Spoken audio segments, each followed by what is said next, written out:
It was a moment of division, pain, and trauma for many Israelis. 2005, the end of Gush Katif, a cluster of Israeli settlements in Gaza dismantled by the government. Thousands of settlers forced out of their homes under the disengagement law that saw an end to Israel's presence in the Gaza Strip. But after nearly 2 decades of yearning for a return, the movement to do so now appears more emboldened than ever. Among no less than Israeli troops themselves. Social media is now awash in images like these.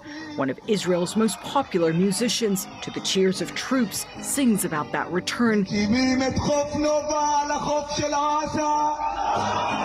And moving the Nova Festival, scene of a Hamas massacre, to Gaza's beaches. And in recent weeks from inside Gaza, soldiers proudly displaying the orange color of protest against the 2005 disengagement. Here, soldiers with a banner that reads, "Only settlement would be considered victory." Jewish sovereignty, Jewish governance, and of course, Jewish people being able to live in this ancestral piece of land. Arabs, if they are post-jihad, pro-Israel, and want to live that good life in that beautiful soil, there should be an opportunity for that. But anti-Israel, pro-jihad Arabs have got to leave. And they're going to have to find a different place to go. Should not be allowed to stay there because that's an existential threat for the state of Israel, as we saw on October 7th. But it's going to be very difficult, right, to make that distinction. I don't think it's that difficult. If you have pro-jihad school books in your schools, then we identify you as jihad. If you blare out in your mosques jihad ideas to erase the Jewish state, to kill Jews, then you're a jihadist. If you pay your taxes, follow the laws, respect the country, it's not that tricky here in the Middle East to identify who's with you and who's against you.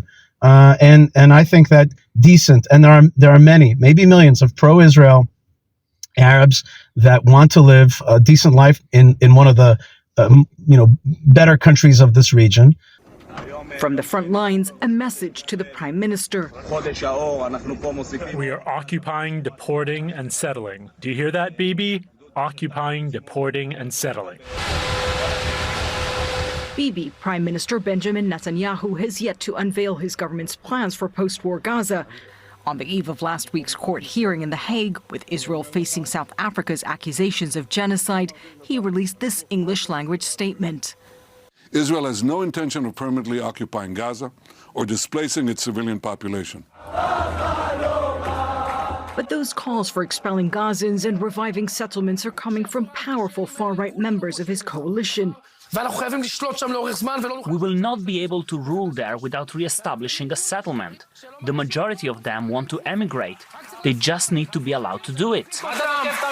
The comments have been concerning enough to draw rebuke from U.S. and Arab governments, and many within Israel who say they're widely unacceptable. But voices of the movement are growing louder by the day. Ultranationalist and religious parties bringing that discussion into the Knesset. While these voices are by no means a majority in Israel, they are powerful and have been advancing their extremist agenda. And the far right has been promoting relocating Palestinians as a humanitarian idea. We must promote a solution to encourage the emigration of the residents of Gaza.